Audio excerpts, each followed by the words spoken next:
Vamos a continuar con la serie de enseñanzas acerca de nuestra unión con Cristo, que es una de las doctrinas centrales, muy importante para nuestra comprensión, nuestro conocimiento acerca de la salvación tan grande que hemos tenido, ¿sí? Venimos hablando y aprendiendo acerca de esta gran verdad, que por cierto, como venimos diciendo también, no es una doctrina muy mencionada o muy conocida aún dentro de la iglesia evangélica. Entonces, cuando empezamos a conocer tanto los atributos de Dios y empezamos a buscar introducirnos en las sanas doctrinas, es cuando empezamos a descubrir o aprender, mejor dicho, muchas enseñanzas en cuanto a cómo fuimos salvos. Una de las palabras griegas que aparecen dentro de la doctrina de la salvación, algunos la habrán escuchado, es la palabra ordo salures. ¿Alguien escuchó esto? Que quiere decir orden de la salvación. Orden de la salvación. A veces queda más bonito decir en griego, pero es orden de la salvación. Y uno se pregunta cómo es que nosotros, cómo se aplicó nuestra salvación, nuestra redención. Entonces, la Biblia enseña, por lo general el apóstol Pablo en Romanos capítulo 8, cuando habla de que a los que antes conoció, a estos los predestinó, luego a estos mismos los llamó, a estos también los justificó, los santificó y glorificó. Esa es lo que se diría el orden de la salvación. Y justamente estamos estudiando con los alumnos del tercer año del seminario y hablábamos de que hay cosas que son cronológicas y otras que son lógicas más que nada.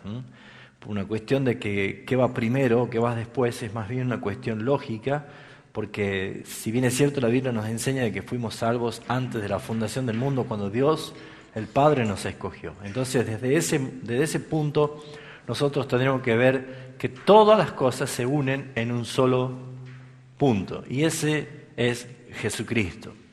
Toda nuestra salvación está en Él. Así que vamos a aprender un poquito más acerca de nuestra unión con Cristo. Para esto vamos a hacer una oración y pedirle al Padre que por medio de su Espíritu Santo nos hable, nos ayude a comprender su palabra y que una vez más pudiéramos todos nosotros avanzar un poco más en este conocimiento bíblico precioso acerca de la unión con Cristo. Vamos a orar. Padre nuestro que estás en los cielos, te alabamos, te bendecimos y glorificamos tu santo nombre. Es bueno para nosotros, Señor, conocer tu palabra y también vivir y aplicar tu palabra por la fe, al entender, Señor, qué es lo que tú has querido revelar. ¿Qué es lo que tú quisiste mostrarnos? Y por esa razón, Señor, pedimos que tu Espíritu Santo sea el que nos esté enseñando, el que ahora esté abriendo nuestro entendimiento, iluminando, Señor, nuestros ojos para poder comprender, conocer tu palabra y de esa forma regocijarnos en la verdad revelada, Señor. Bendice a mis hermanos en esta noche, en el nombre de Cristo Jesús. Amén. Bueno, si nosotros vamos a Efesios capítulo 1, como verán venimos citando mucho este texto, este versículo, nosotros habíamos visto en algunas de las enseñanzas la importancia de una palabra que prácticamente se repite más de 10 veces en lo que se diría el versículo 1 al versículo 15. Y esta palabra es la palabra en Cristo. Esa palabra es una palabra que nos enseña muchas cosas a nosotros y que podemos desprender algunas enseñanzas, ¿sí? Por ejemplo, cuando empezamos a ver el versículo 3 del capítulo 1 dice: bendito sea el Dios y el Padre de nuestro Señor Jesucristo, que nos bendijo con toda bendición espiritual en los lugares celestiales en Cristo. Ahora fíjese que aparece dos en los lugares celestiales en Cristo.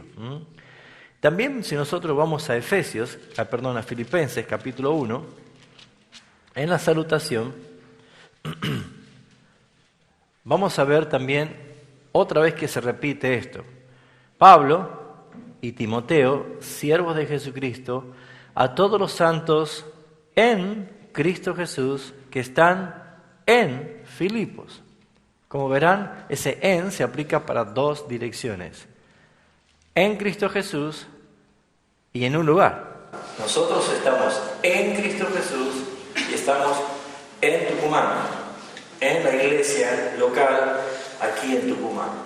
Entonces, la palabra en este caso se aplica en dos sentidos, el sentido estático y el sentido dinámico, para que podamos ver cada vez que leemos esta palabra. Pero todos los que fuimos a la escuela y hemos aprendido lenguas castellanas, de alguna forma hemos aprendido y hemos conocido acerca de las preposiciones, ¿recuerdan? Las 18, Exactamente, 18 preposiciones. Y hoy voy a hablar de 3 preposiciones que nos hace enseñar o nos lleva a enseñar de esta unión con Cristo. ¿Se acuerdan? A, ante, cabe, hasta, hacia, para, por, sin, según, sobre, tras, ¿no es cierto? Tiene 10. Pero bueno, vamos a hablar de 3. Y vamos a comenzar con esta palabra en. En es una preposición. Y necesitamos nosotros prestar mucha atención porque cuando decimos ¿dónde estamos nosotros? Estamos en Cristo. Pero a la vez nosotros estamos en una iglesia local, en un lugar físico.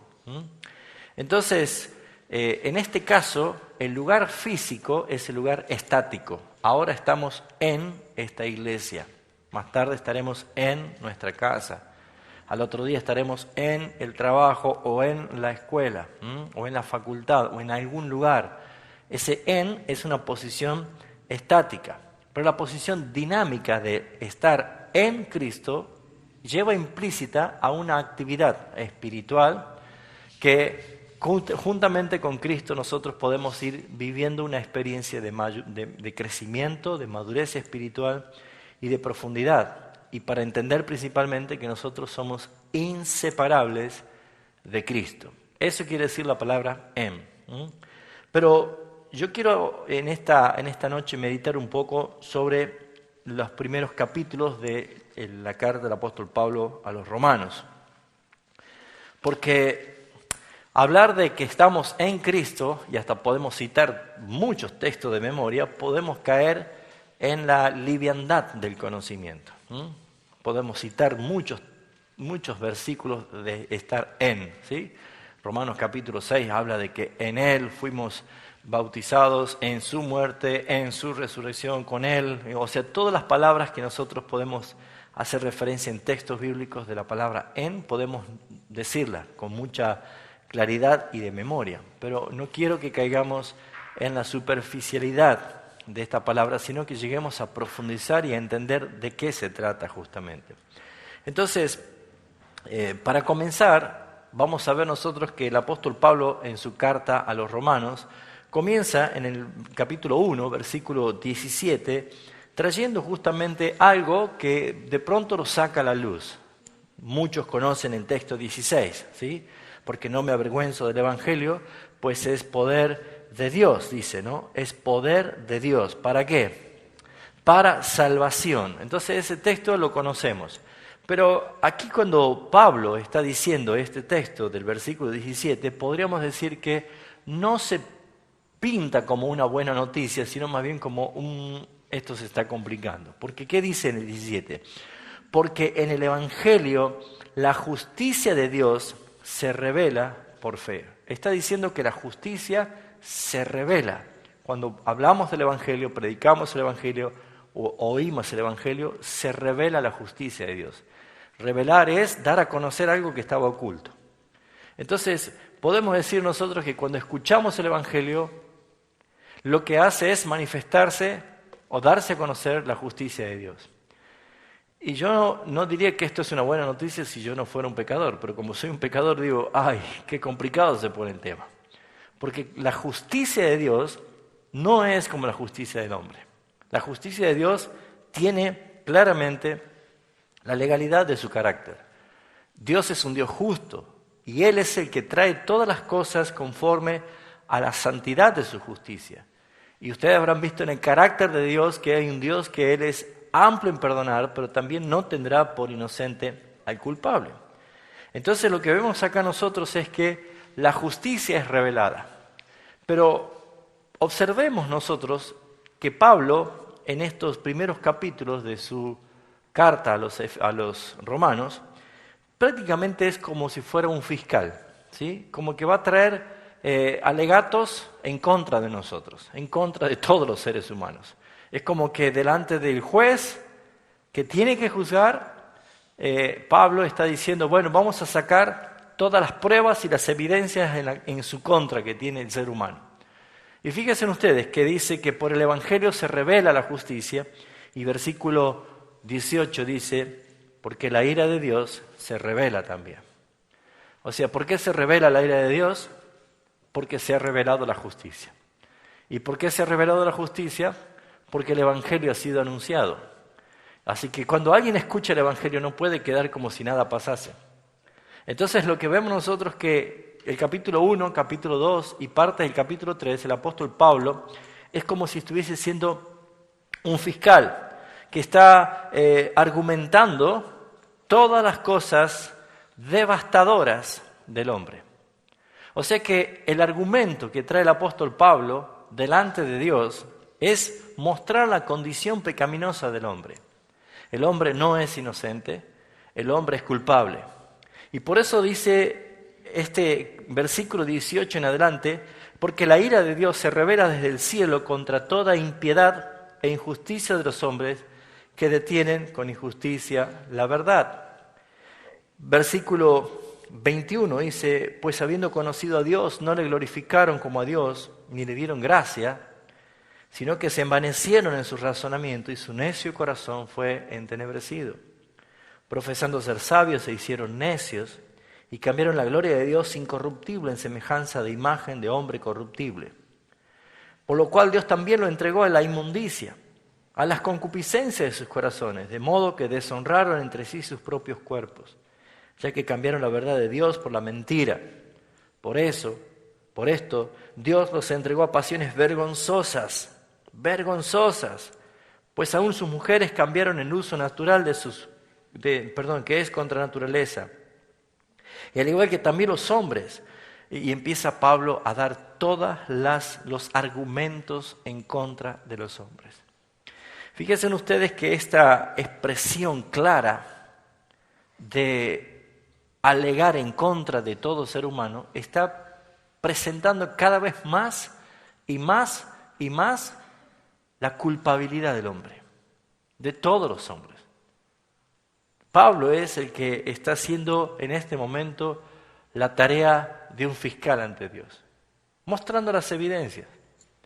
De tal manera que en el capítulo 2, Pablo también atiende a los judíos, como diciendo, y ustedes tampoco crean que porque son judíos se salvan, porque ustedes que juzgan a otros también hacen lo mismo. Ustedes también están pecando, también están incluidos en este argumento devastador, que lo único que hay que esperar es la sentencia y el veredicto final. Fíjense ustedes que el versículo 5 del capítulo 2 de Romanos, Pablo escribe diciendo, pero por tu dureza y tu corazón no arrepentido, lo que estás haciendo es acumular, atesorar para ti mismo, ¿qué cosa? Ira para el día de la ira y de la revelación de ¿qué? Del justo juicio de Dios. Entonces, estamos viendo nosotros aquí el carácter de Dios justo ante la culpabilidad del hombre. Entonces el hombre está en serios problemas, el hombre está en serios conflictos. La gravedad del asunto es mucho más profundo de lo que uno se imagina. Cada persona que está caminando por la calle, cada persona que usted se ve en el trabajo, en cualquier parte, si usted es un pecador arrepentido y perdonado y justificado, debe entender la gravedad que está esa persona si está fuera de Cristo. Realmente es grave. Pero déjeme decirle algo más.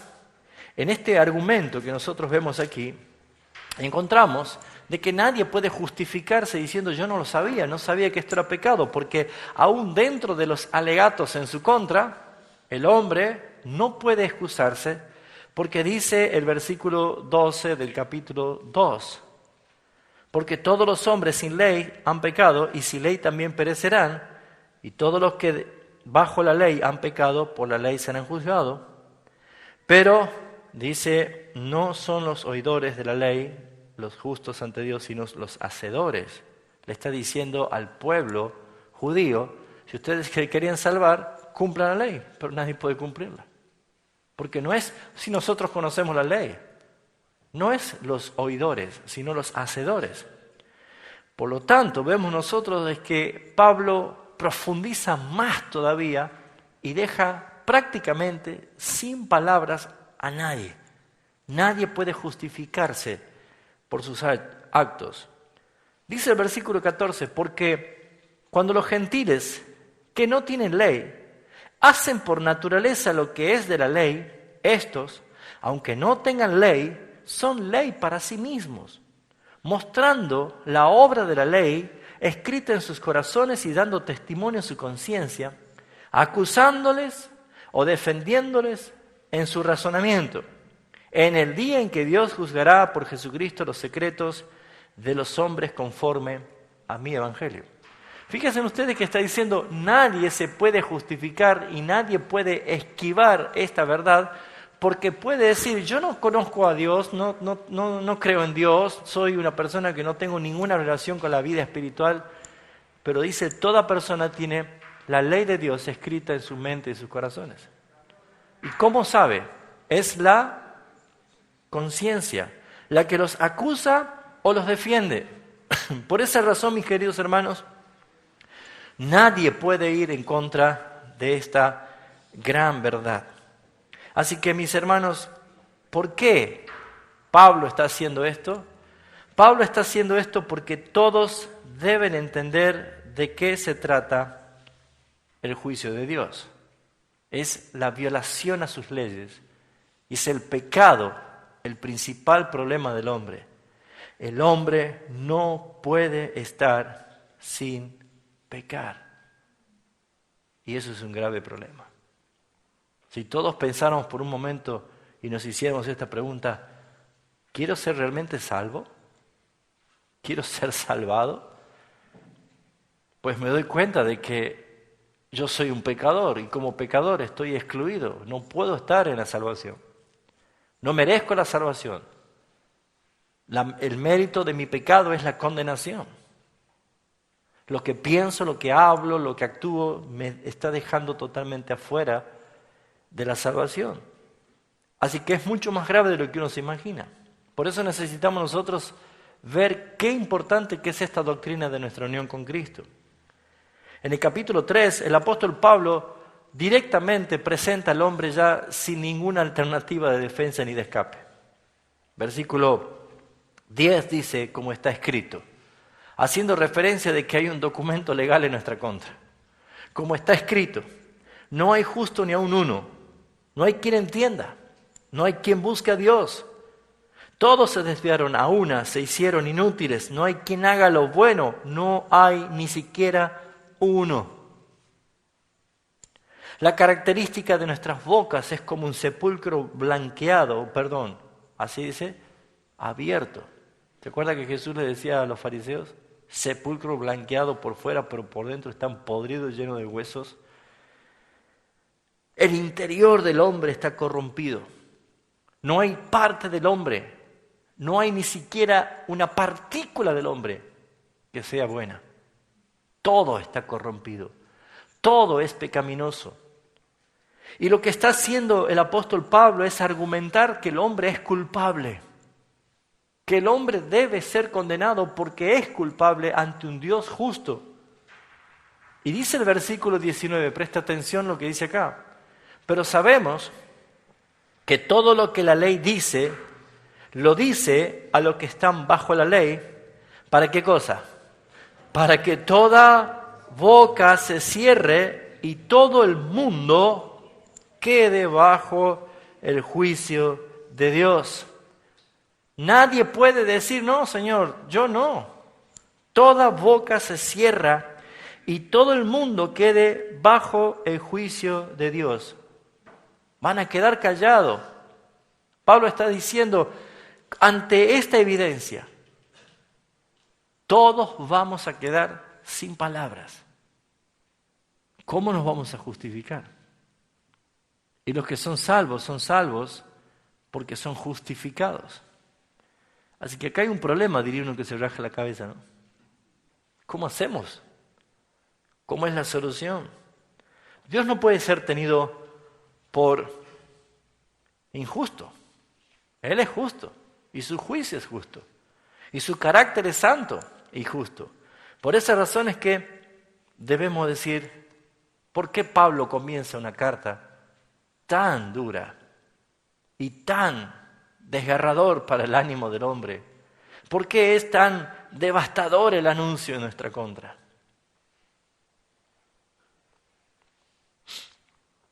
Debe haber una solución.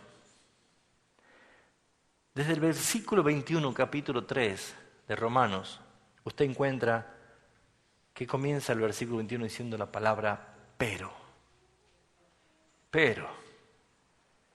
Y aquí está como Dios empieza a revelar su deseo y su voluntad de justificar.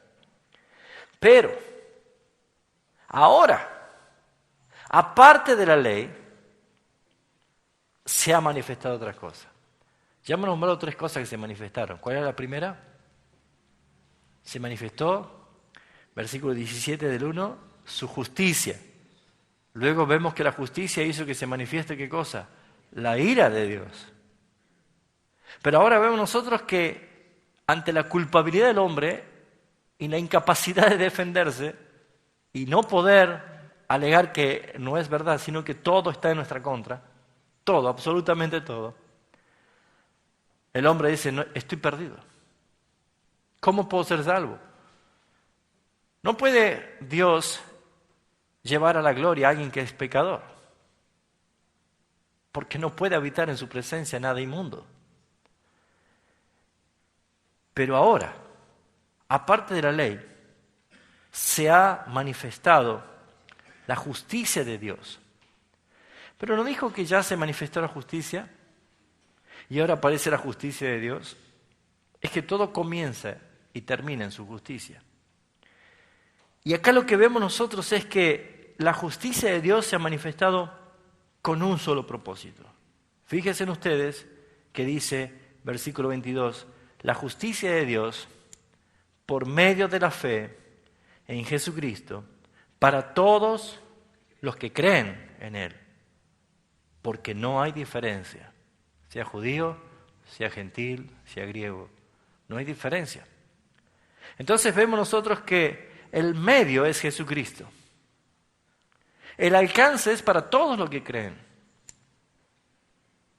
Y vemos nosotros que el regalo es la justificación. Y esta justificación, el apóstol Pablo vuelve a hacer una reseña de quiénes son los que van a recibir esta justificación.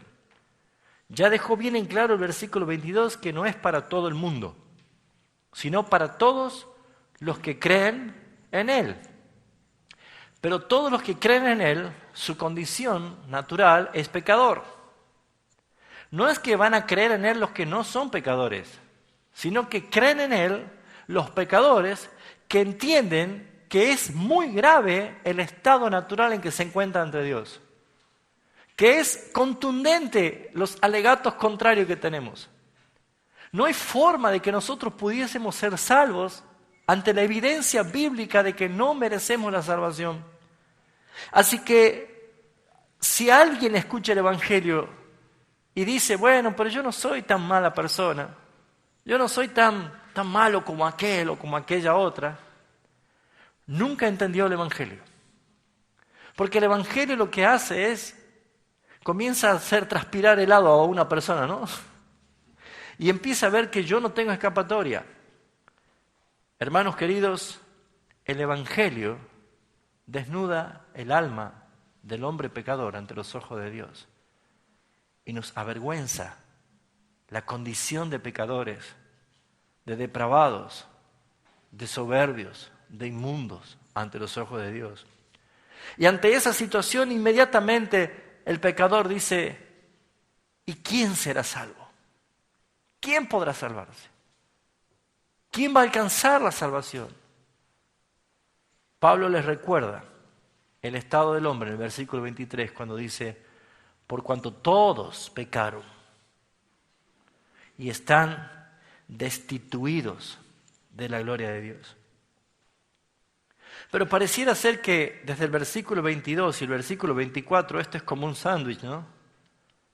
Para ver que la gracia de Dios se manifiesta para mostrar que por medio de Jesucristo todos los que creen pueden ser salvos.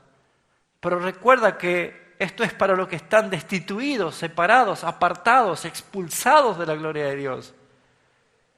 Pero el versículo 24 dice cómo es la característica de esta justificación. Dice, siendo justificados, ¿cómo? Gratuitamente, por su gracia. Pareciera ser una redundancia, ¿no? La gracia es un regalo gratuito. Dice, gratuitamente, por su gracia, mediante la redención que es en Cristo Jesús. La pregunta que nos debemos hacer nosotros en esta primera preposición en es, ¿qué es la justificación? ¿Qué significa ser justificado? Porque si nosotros nos ponemos a ver la Biblia, podríamos encontrar que Dios es el que justifica, pero ¿cómo Dios puede justificar si, por ejemplo, Deuteronomio capítulo 25, versículo 1, dice lo siguiente? Fíjense en lo que la Escritura dice. Deuteronomio 25:1 dice, si hubiere pleito entre algunos y acudieren al tribunal para que los jueces los juzguen, ¿cómo es el carácter de los jueces que Dios exige, siendo Él justo, un juez justo? Dice, ¿qué deben hacer los jueces? Estos absolverán a quienes, al justo, y condenarán al culpable. Primera de Reyes, capítulo 8, versículo 32, veamos lo que dice. Acabamos de ver nosotros es que los jueces terrenales deben condenar al culpable y absolver a los justos. Primera de Reyes, capítulo 8, dice el versículo 32. Cuando alguien está en pleito, dice, tú oirás desde el cielo y actuarás y juzgarás a tus siervos. ¿Y qué dice allí? Condenando al impío, o sea, al pecador, y haciendo recaer su proceder sobre su cabeza, y justificando al justo para darle conforme a su justicia. Así que no es tan fácil decir, bueno, sí, somos justificados, qué lindo, somos justificados, porque es un problema. Si Dios justifica al culpable, entonces Él es injusto. Si Él condena al justo, Él es injusto. Entonces la pregunta es, ¿cómo es que Dios lo logra? ¿Cómo es que Dios puede justificar? Porque vimos nosotros que Él justifica gratuitamente al pecador. Volvamos a Romanos capítulo 3 y vamos a prestar atención, mis hermanos, de que este tema de la justificación, que es una doctrina que nos lleva a nosotros a preguntarnos cómo puede el pecador ser justificado si no hay forma, porque el que cometió un pecado, por su pecado debe pagar y morir. ¿Se da cuenta de esto? Nosotros simplificamos mucho simplemente por conocer las doctrinas, pero nos hemos preguntado cómo es que Dios puede llegar a hacer esto, porque hemos visto que Dios exige que los jueces absuelvan a los justos y condenen a los culpables. Y hemos visto que Dios es que dice que va a juzgar al impío condenándolo y el justo justificándolo. Pero con el alegato que el apóstol Pablo hace en Romanos del 1:18 al 3:23, para que toda boca se cierre delante de Él y todo el mundo quede bajo el juicio. Nos preguntamos, ¿cómo entonces alguien se puede salvar? Porque no es por mérito. Es Dios el que justifica. Pero ¿cómo va a justificar un pecador? ¿Me estoy haciendo entender? Veamos qué hizo Dios en Romanos capítulo 3, versículo 24 otra vez. Siendo justificados gratuitamente. ¿De quién está hablando? Versículo 23. De todos los que pecaron. Y aquí nomás encontramos nosotros una ecuación ilógica, ¿no es cierto? ¿Cómo puede Dios justificar a los que pecaron? ¿Cómo es posible? Porque Dios es justo y no puede justificar al culpable porque sería injusto. Entonces Dios en su plan perfecto determinó esto. Versículo 25. Vamos a leer el 24, la última parte. Mediante la redención que es en Cristo Jesús, y de Él viene hablando, dice, a quien Dios puso como propiciación por medio de la fe en su sangre para manifestar su justicia. O sea, Dios quería mostrar que Él es justo y que Él puede justificar al pecador, pero no invadiendo su carácter santo y justo, sino que todo lo contrario, mostrando de que Él sí o sí iba a castigar e iba a condenar, iba a destruir con todo el peso de su ira al pecador. Pero dice ¿quién? Dios el Padre puso a su propio Hijo como propiciación. Esa palabra propiciación es desviar la ira que era hacia nosotros y direccionarla hacia quien Él destinó enviarla. Y Él es Jesucristo. Por esa razón es que aparecen los en, la preposición en Él, en Cristo, en. Mire lo que dice el versículo 25. Para manifestar su justicia a causa de haber pasado por alto en su paciencia los pecados pasados, con la mira de manifestar en este tiempo su justicia. Y vuelve a decir, manifestar su justicia, a fin de que Él sea justo y Él que justifica al que es de la fe de Jesús. ¿Cuál era nuestra condición? Pecadores, separados de la gloria de Dios. Imposible salvarnos.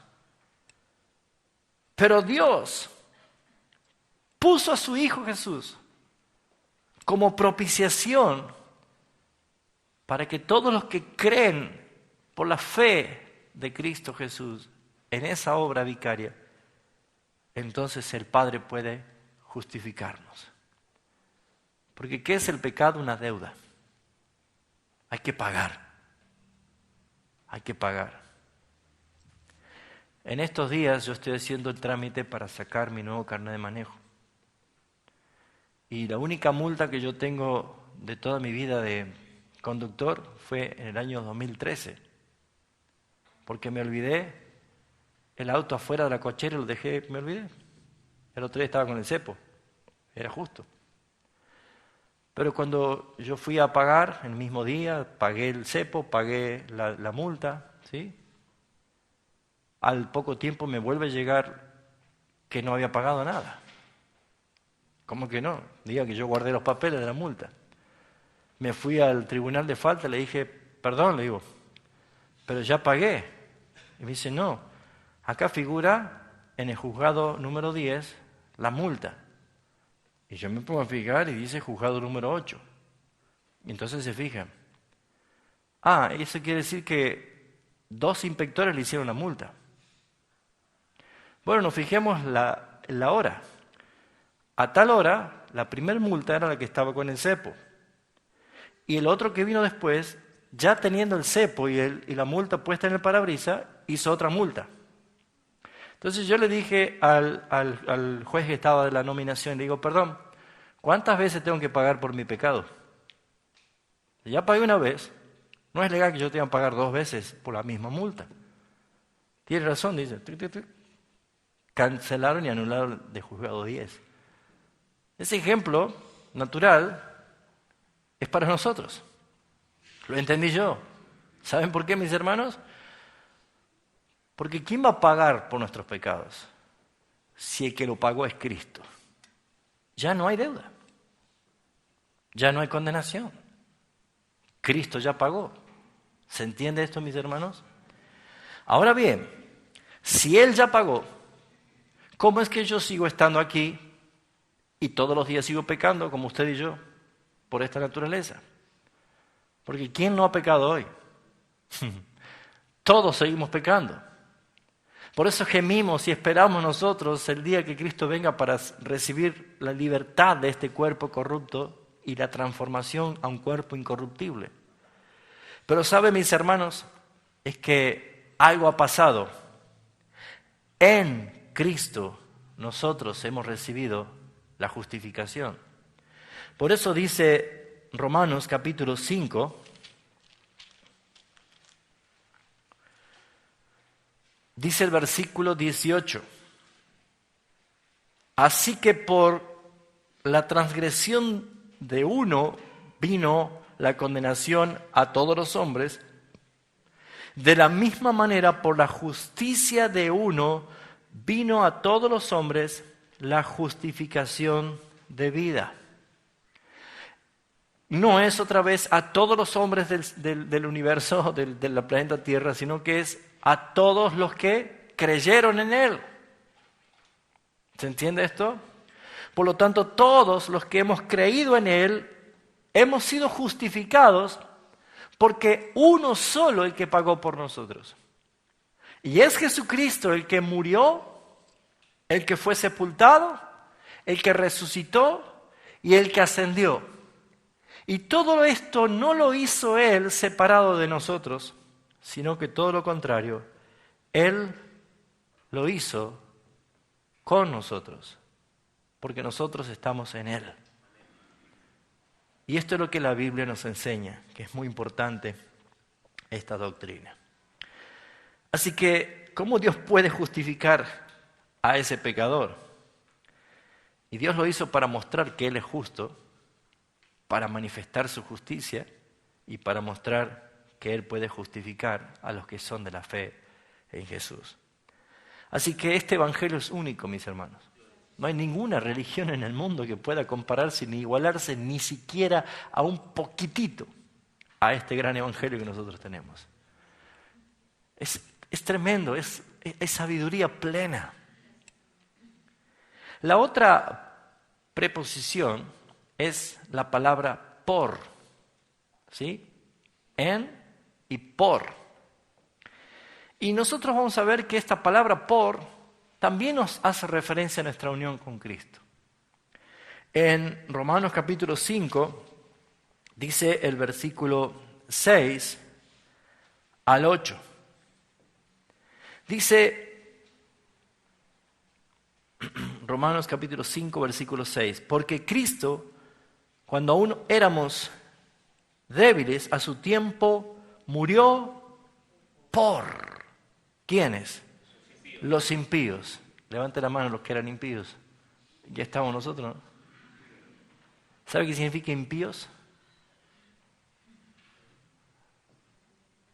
Los no convertidos, los no transformados, los no regenerados. Eso significa impíos. Por los impíos. Ciertamente apenas morirá alguno por un justo. Con todo, pudiera ser que alguno osara morir por el bueno. Y ese texto sí lo conoce, ¿no? Mas Dios muestra su amor para con nosotros, en que siendo aún pecadores, Cristo murió por nosotros.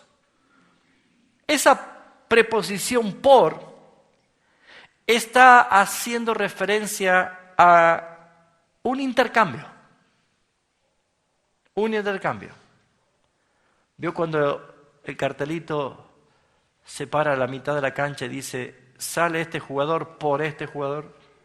Sale uno y entra otro. ¿Sí? Claro, uno puede ver humanamente que cuando alguien toma el lugar del otro, es porque algo no andaba bien en el que sale y ponemos toda la esperanza en el que entra, ¿cierto? Algo nuevo va a ser, algo bueno va a ser.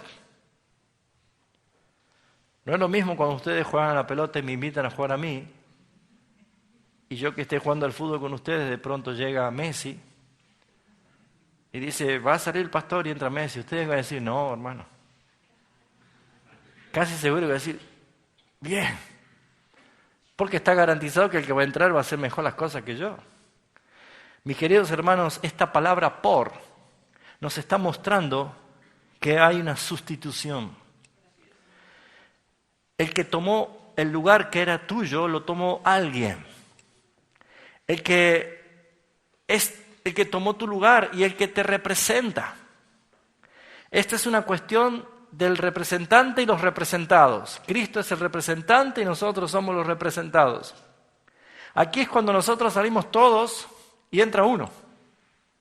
Suficiente ganador, suficiente victorioso. Cristo es el que toma nuestro lugar, es por nosotros. Y resulta ser de que todos nosotros, los pecadores, que estábamos en los planes de Dios porque fuimos escogidos antes de la fundación del mundo, en la condición de pecadores, Cristo vino a este mundo para que todos nosotros no muriésemos, sino que Él muriese por nosotros. Él vino a recibir la ira del Padre por nosotros. Es muy importante ver que esta preposición por nos lleva a nosotros a glorificar cada vez más a Cristo. En el mismo capítulo 5, leemos en el versículo 20 y 21, pero la ley se introdujo para que el pecado abundase. Y esto es lo más maravilloso y glorioso que nosotros podemos aprender del Evangelio y la obra sustituta que Cristo hizo efectivamente por nosotros. Dice, la ley se introdujo para que el pecado abundase. ¿Cómo veníamos del capítulo 1 al 3? Mal, ¿no? No hay excusa. Merecíamos el infierno, merecíamos la condenación por cómo lo que Pablo trae como una evidencia contundente, toda boca se cierra y no podemos decir nada. Así es la ley. La ley nos muestra nuestro estado pecaminoso. Por eso dice que la ley se introdujo para que el pecado abundase. Mas cuando el pecado abundó, sobreabundó la gracia. Y no es para que piensen algunos diciendo, esto es maravilloso. O sea que mientras más peco, más gracia va a haber. Esta ecuación la pensaron algunos de los que recibieron la carta, puesto que Pablo continúa escribiendo algo, ¿no es cierto? Y fíjense ustedes que dice, para que así como el pecado reinó para muerte, así también la gracia reine para la justicia, para vida eterna mediante Jesucristo nuestro Señor. Pero fíjese lo que dice el capítulo 6, versículo 1. Que pues diremos, perseveraremos en el pecado. En ninguna manera, mis hermanos. Si bien es cierto, no se nos imputa la culpabilidad del pecado porque ya fuimos libres. Ya está pagada nuestra deuda. Es verdad que el Padre no va a condenar a los que están en Cristo. Romanos 8:1. Ahora pues ninguna condenación hay para los que están en Cristo Jesús. Es verdad que la palabra dice en Romanos capítulo 8, ¿quién podrá acusar a los escogidos de Dios si es Dios mismo el que los justifica? Es verdad. Así que no nos afecta el pecado. Yo peco hoy, usted pecará mañana, seguiremos pecando hasta que Cristo venga, pero no nos da licencia de decir, bueno, ya que no nos afecta, sigamos pecando. Y es cuando entra la tercera preposición. Es con. Con. ¿Cuál era la primera? En. ¿Cuál era la segunda? ¿Y cuál es la tercera? Con. Porque ahora yo estoy con Él. Y aquí vamos a aprender y entender la importancia de estar con Cristo. No tan solo en, no tan solo Él por nosotros logrando una bendición extraordinaria, sino que ahora vemos con la semejanza que tenemos nosotros con Cristo. Romanos capítulo 6, versículo 1 al 8, vamos a ver por qué es importante esta preposición, con. Dice, ¿qué pues diremos? ¿Perseveraremos en el pecado para que la gracia abunde? En ninguna manera. Porque lo que hemos muerto al pecado, ¿cómo viviremos aún en él? ¿O no sabéis que todos los que hemos sido bautizados en Cristo Jesús, hemos sido bautizados en su muerte? Porque somos sepultados juntamente con Él para la muerte por el bautismo, a fin de que como Cristo resucitó de los muertos por la gloria del Padre, así también vosotros andéis en vida nueva. Porque si fuimos plantados juntamente con Él en semejanza de la muerte, así también nos seremos en la semejanza de su resurrección. Sabiendo esto, que nuestro viejo hombre fue crucificado juntamente con Él, para que el cuerpo del pecado sea destruido, a fin de que no sirvamos más al pecado. No sirvamos más al pecado, sino, ¿qué cosa? ¿Para qué? Para que, dice, porque el que ha muerto al pecado ha sido justificado del pecado. Y si morimos con Cristo, creemos que también viviremos con Él. Esta palabra con, la tercera preposición, nos está mostrando a nosotros que hay una semejanza en nuestra actitud y en nuestra vida con Cristo. Yo debo cuidarme y hacer un esfuerzo para no conformarme a los apetitos de la carne y a no coquetear con el pecado y las tentaciones. Soy yo responsable de cuidar el templo del Espíritu Santo, porque yo estoy con Él. Y esto es algo que nos advierte a nosotros. Porque nosotros cuando estamos en la más caliente y alta y más peligrosa tentación, en el filo mismo de la tentación, es como que se nubla nuestra mente pensando de que nadie nos ve. Y nuestra vida es inseparable de Cristo. Si nosotros fuimos beneficiados por morir con Cristo, por resucitar con Cristo, por ascender con Cristo, como dice Pablo, por estar sentados con Cristo en los lugares celestiales, como dice Pablo, si nos da gozo y placer esta verdad y nos hace sentir maravillosos por estar con Él, es la misma sensibilidad que tenemos que tener a la hora de la tentación. Porque cuando caemos en pecado, cuando nuestros ojos ven lo que no deben ver, no nos olvidemos que estamos con Él. No nos olvidemos que cuando pensamos que nadie nos ve, estamos con Él.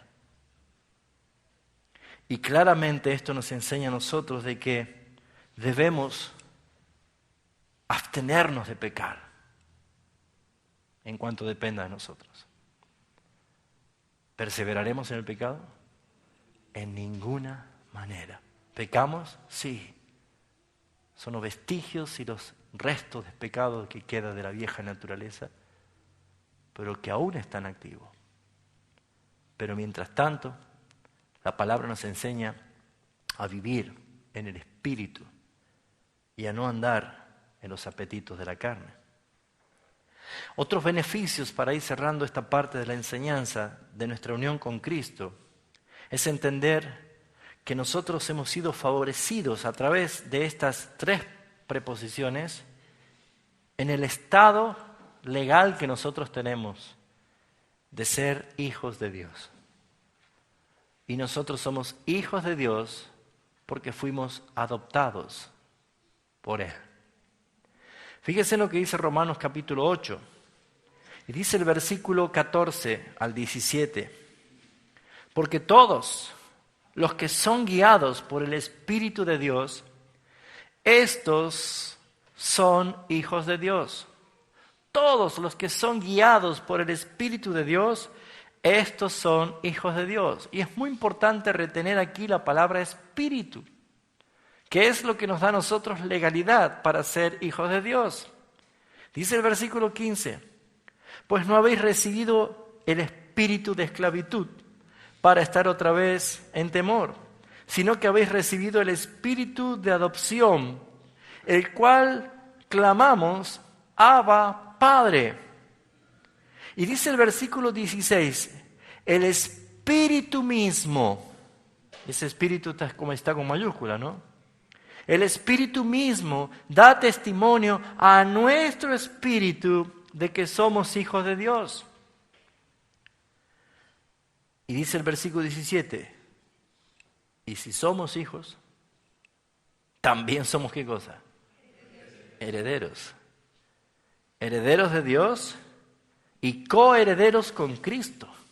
Mire, hermanos, esta parte es la más clara de la legalidad y contundente para ver cómo ha cambiado el estado de los capítulos 1 al 3 y cómo hoy podemos decir, ¿cómo es posible que yo hoy esté viviendo esta realidad de que soy un hijo de Dios, que el espíritu de adopción está en mí, en la cual yo puedo decir, Padre? Esto estaba planificado por el Padre Celestial. Dios, el Padre, lo había decretado así desde antes de la fundación del mundo. Por eso en esa famosa oración que Jesús le enseña a sus discípulos a orar, en Mateo capítulo 6, versículo 6 en adelante, que está diciendo, ustedes cuando oren, oren así, Padre mío que estás en los cielos. ¿Así dice? Si decimos a cualquier lugar donde vayamos, oremos el Padre mío. ¿Qué? No, es el Padre nuestro. Jesús enseñó diciendo, van a orar así, Padre nuestro. ¿Qué nos hace a nosotros hijos de Dios? Es el Espíritu.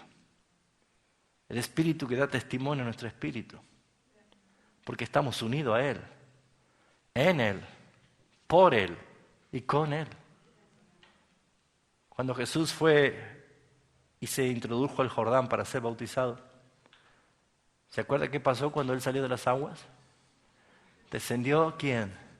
El Espíritu Santo en forma corporal como una paloma. ¿Sobre quién? Sobre Jesucristo, el unigénito, el único Hijo. Y la voz del Padre dijo, tú eres mi Hijo amado, el unigénito. Ahora, ese mismo Espíritu es el que vino en Pentecostés a la iglesia. Es exactamente el mismo Espíritu, porque lo que es de Él también es nuestro, porque somos hijos igual que Cristo el Hijo, y porque somos herederos y coherederos con Cristo, herederos del Padre como es el Hijo y coheredero con Cristo. Pídeme y te daré las naciones, le dice, ¿no? ¿A quién? Al Hijo. Pero si nosotros somos coherederos juntamente con Cristo, es legalidad de nuestra herencia.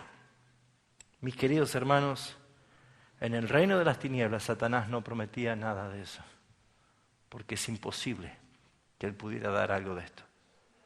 Jesucristo es el que te introdujo por medio de su muerte y de su resurrección. Y el Espíritu Santo aplicó esta verdad en tu corazón. Por eso es que somos inseparables y estamos bendecidos por ser hijos de Dios. Por esa razón es muy importante cómo el capítulo 8 va llevando al clímax más elevado de la gloria de un pecador perdonado, arrepentido, perdonado, justificado, adoptado en la familia de Dios y legítimamente llamado heredero juntamente con Cristo. Por eso, mis hermanos, dice el versículo 28, y sabemos que los que aman a Dios, todas las cosas les ayudan a bien. Esto ya lo expliqué hace un tiempo atrás, pero voy a volver a explicarlo. ¿Por qué será que tenemos tendencia de querer consolar a cualquier persona con ese texto? Y este no es primeramente para cualquier persona. Y tampoco es para que los cristianos se consuelen cuando algo le pasa, ¿sí? Uy, se me quemó la casa. No importa, todas las cosas nos ayudan a bien. No es eso. No sé en qué bueno está que se me queme la casa. Pero tenemos la tendencia de nosotros querer consolar con ese texto. Y no es esto, sino que no es todas las cosas. Me robaron el auto. No importa. Todas las cosas nos ayudan a bien. Me acaban de dejar sin trabajo. No importa. Todas las cosas nos ayudan a bien. Es muy lindo utilizar ese texto. Pero es tan utópico si no lo enfocamos en el contexto. No está hablando de cosas materiales. No está hablando para consolar por pérdidas. No está hablando para rellenar huecos o vacíos de ausencias de algo o de algo material. Estas cosas son las que siguen abajo. Es la lista que sigue abajo. Es el ordo salures. Es el orden de la salvación. Estas cosas son para los que le aman. Estas cosas, dice, y sabemos que los que aman a Dios, o sea, no todos los aman a Dios. Los que aman a Dios, todas las cosas les ayudan a bien. Esto es, a los que conforme a su propósito son llamados. ¿Qué cosas son las que nos ayudan a bien a los que fuimos llamados? Dice esto, porque a los que antes conoció, también los predestinó para que fuesen hechos conforme a la imagen de su Hijo, para que Él sea el primogénito entre muchos hermanos. Fíjense ustedes, el primogénito. Ya no es el unigénito. Sigue siendo el unigénito, pero ahora Él dice que es el primogénito entre muchos hermanos. Ese es el sello de una legalidad de que somos hijos de Dios. Y a los que antes predestinó, a estos también los llamó. Y a los que llamó, a estos también justificó. Y a los que justificó, a estos también glorificó. De esto es lo que habla de todas estas cosas les ayudan a bien. Todas las cosas les ayudan a bien. ¿Qué cosa? Que fuiste conocido, escogido, predestinado, llamado, justificado, glorificado. Me puede faltar una casa, me puede faltar un auto, me puede faltar parientes, familiares, me puede faltar lo que sea, pero nada se va a comparar con el regalo que nos ha dado Jesucristo a través de su muerte y su resurrección, porque los méritos que Él logró, lo hizo por nosotros. Por esa razón, dice el versículo 31, ¿qué pues diremos a esto? Si Dios es por nosotros, ¿quién contra nosotros? El que no escatimó a su propio Hijo, sino que lo entregó por todos nosotros, ¿cómo no nos dará también con Él todas las cosas? ¿Quién acusará a los escogidos de Dios? Dios es el que justifica. ¿Cómo me puede justificar si yo era un pecador? Mira la cruz. Tu deuda ha sido cancelada. Tu pecado ha sido perdonado. Él te ha llamado justo. Te ha justificado. Tenés paz para con Dios por medio de nuestro Señor Jesucristo. ¿Quién acusará a los escogidos de Dios? Dios es el que justifica. ¿Quién es el que condenará? Cristo es el que murió. Más aún, el que también resucitó, el que además está a la diestra de Dios, el que también intercede por nosotros. ¿Quién nos podrá separar del amor de Cristo? ¿Tribulación? o angustia, o persecución, o hambre, o desnudez, o peligro, o espada, como está escrito, por causa de ti, somos muertos todo el tiempo. Somos contados como ovejas al matadero. Antes, en todas estas cosas, somos más que vencedores por medio de aquel que nos amó. Por lo cual estoy seguro que ni la muerte, ni la vida, ni ángeles, ni principados, ni potestades, ni lo presente, ni lo porvenir. Qué lástima que no hay una preposición ni. Ni lo alto, ni lo profundo, ni ninguna otra cosa creada nos podrá separar del amor de Dios que es en Cristo Jesús, Señor nuestro. Diga conmigo, soy inseparable. En las buenas y en las malas, Él no te va a dejar, ¿tú lo vas a dejar? Somos inseparables, unidos en Cristo Jesús. Vuelvo para terminar el versículo 16 del capítulo 8. Así también, si hijos, también herederos. Herederos de Dios y coherederos de Cristo. ¿Cuánto dicen amén? Esto es una realidad. ¿Quiere que se haga efectivo? ¿Quiere vivirlo y gozarlo? No termina el versículo allí. Dice, si es que padecemos juntamente con Él, para que juntamente con Él seamos glorificados. Y esa es la parte que no nos gusta. ¿Quiere gloria juntamente con Cristo? Prepárese a padecer. Porque Él vino a padecer. Él padeció por nosotros. Y nos garantizó su gloria con Él para siempre. Así que, mis amados hermanos, estar unido a Cristo no significa no tener problemas. Estar unido a Cristo no significa caer. Muchas veces podremos caer. Pero nuestra derrota sería tremenda si el que cayera fuera Cristo. Pero Él no caerá jamás. Él permanece fiel, aunque yo sea infiel. Él es inmutable. Él es el que nos guarda. Pueden venir problemas, pueden venir angustias, podemos pasar momentos ciclotímicos de estar en qué bello momento espiritual y quizás más tarde sentirme en lo más profundo de un pozo depresivo. El Salmo 119 dice que aunque yo entre las profundidades del abismo, aún allí me guiará tu mano. No puedo huir de tu presencia. Donde vaya, tú estás. Amén. Vamos a dar gracias al Señor. Toda la gloria es para ti, Señor. Qué precioso es sentirnos seguros. Qué precioso es sentirnos, Padre, protegidos, amados, tremendamente amados, cobijados bajo tus alas,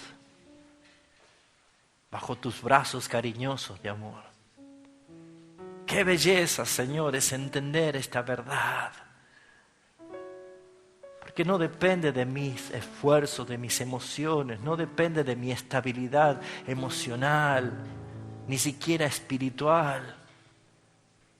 Qué bueno es, Señor, sentir que aunque mi pabilo esté humeando, no lo dejarás que se apague. Aunque mi caña esté cascada, no se va a quebrar. Pero no es por mí, es por ti. es porque estamos en Cristo, porque estamos nosotros bendecidos por Él y porque nosotros estamos siendo protagonistas con Él. Así que, Señor, glorifícate en esta noche a través de esta palabra en nuestras vidas, quebrantadas, humilladas, pidiendo a gritos con nuestra alma: Abba, Padre, Abba, Padre. Abrázame, Señor. Pero a pesar de mis tribulaciones y de mis angustias, tú estás. Cuán preciosa y con verdad es esa palabra que dice: aunque tu padre o tu madre te abandonen, yo te recogeré. Es el mismo Dios que dijo: yo jamás te dejaré, jamás te desampararé. Yo estaré contigo todos los días. Todos los días. Hasta el final. Qué gloriosa va a ser esa mañana, ese día cuando tú vengas. Cómo anhelamos ese encuentro. Gracias, Señor. En verdad, muchas gracias. Porque nosotros no teníamos nada de qué agradarte. Pero tú lo hiciste por nosotros. Tomaste nuestro lugar. A ti te amamos. A ti te alabamos. A ti te agradecemos, Señor Jesús. Amén. Amén. Amén. Aleluya. Que el Señor les bendiga, mis amados hermanos. Mediten esta palabra y esta gran doctrina del Señor.